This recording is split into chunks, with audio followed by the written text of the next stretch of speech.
ಸಚಿವ ಪ್ರಿಯಾಂಕ ಖರ್ಗೆ ಆಪ್ತ ರಾಜು ಕಪನೂರು ವಿರುದ್ಧ ಗಂಭೀರ ಆರೋಪಗಳನ್ನು ಮಾಡಿ ರೈಲಿಗೆ ತಲೆಕೊಟ್ಟು ಆತ್ಮಹತ್ಯೆ ಮಾಡಿಕೊಂಡಿದ್ದ ಬೀದರ್ನ ಗುತ್ತಿಗೆದಾರ ಸಚಿನ್ ಪಾಂಚಾಳ್ ಆತ್ಮಹತ್ಯೆ ಪ್ರಕರಣವನ್ನು ಬಿಜೆಪಿ ರಾಜ್ಯಾಧ್ಯಕ್ಷ ಬಿವೈ ವಿಜಯೇಂದ್ರ ಸರ್ಕಾರಿ ಯೋಜಿತ ಆತ್ಮಹತ್ಯೆ ಎಂದು ಕರೆದಿದ್ದಾರೆ. ನಮ್ಮ ರಾಜ್ಯದಲ್ಲಿ ಕಾಂಗ್ರೆಸ್ ಸರ್ಕಾರ ಬಂದಾಗಿನಿಂದ ಸರ್ಕಾರ ಪ್ರಾಯೋಜಿತ ಆತ್ಮಹತ್ಯೆಗಳು ಅಥವಾ ರಾಜ್ಯ ಸರ್ಕಾರದ ಕುಮ್ಮಕ್ಕಿನಿಂದ ಆತ್ಮಹತ್ಯೆ ಪ್ರಕರಣಗಳು ದಿನೇ ದಿನೇ ಹೆಚ್ಚಾಗ್ತಾ ಇದೆ. ಹೌದು, ಸುದ್ದಿಗೋಷ್ಠಿಯಲ್ಲಿ ಮಾತನಾಡಿದ ಅವರು, ಕಾಂಗ್ರೆಸ್ ಸರ್ಕಾರ ಬಂದಾಗಿನಿಂದ ಆತ್ಮಹತ್ಯೆ ಪ್ರಕರಣಗಳು ಹೆಚ್ಚಾಗುತ್ತಿವೆ.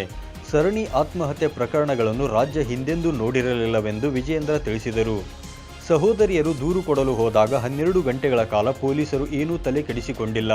ಹೆಣ್ಣು ಮಕ್ಕಳಿಗೆ ಹೀಯಾಳಿಸಿ ಅಪಮಾನ ಮಾಡಿ ಪೊಲೀಸರು ನಿಂದಿಸಿರುವುದು ಅಪರಾಧವೆಂದರು.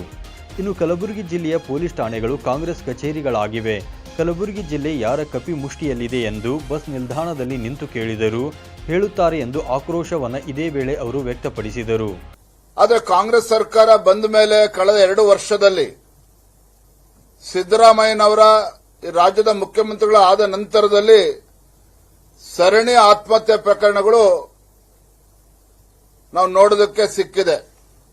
ಒಂದೇ ಮಾತಿನಲ್ಲಿ ಹೇಳೋದಾದ್ರೆ ರಾಜ್ಯ ಸರ್ಕಾರ ಆತ್ಮಹತ್ಯೆ ಭಾಗ್ಯವನ್ನ ಕರ್ನಾಟಕ ರಾಜ್ಯಕ್ಕೆ ದಯಪಾಲಿಸಿದೆ ಅನ್ನೋದನ್ನ ಈ ಸಂದರ್ಭದಲ್ಲಿ ಹೇಳೋದಕ್ಕೆ ಇಚ್ಛಪಡ್ತೇನೆ. ಇನ್ನು ಪ್ರಕರಣದ ಹಿನ್ನೆಲೆ ಕಾಂಗ್ರೆಸ್ನವರು ಬೆಳಗಿನ ಜಾವ 2-3 ಗಂಟೆಗೆ ಸಚಿನ್ ಕುಟುಂಬದವರನ್ನ ಭೇಟಿ ಮಾಡುತ್ತಾರೆ. ಕುಟುಂಬಕ್ಕೆ ಸಮಾಧಾನ ಮಾಡಿ ಆಗದಿದ್ದರೆ ಬೆದರಿಕೆ ಹಾಕುತ್ತಾರೆ. ಇಡೀ ಕಲಬುರಗಿ ಜಿಲ್ಲೆಯ ಪೊಲೀಸ್ ಖರ್ಗೆ ಕುಟುಂಬದ ಹಿಡಿತದಲ್ಲಿದೆ ಎಂದು ಇದೇ ಸಂದರ್ಭದಲ್ಲಿ ಅವರು ತಿಳಿಸಿದರು. 9 ಲೈವ್ ನ್ಯೂಸ್, ಬೆಂಗಳೂರು.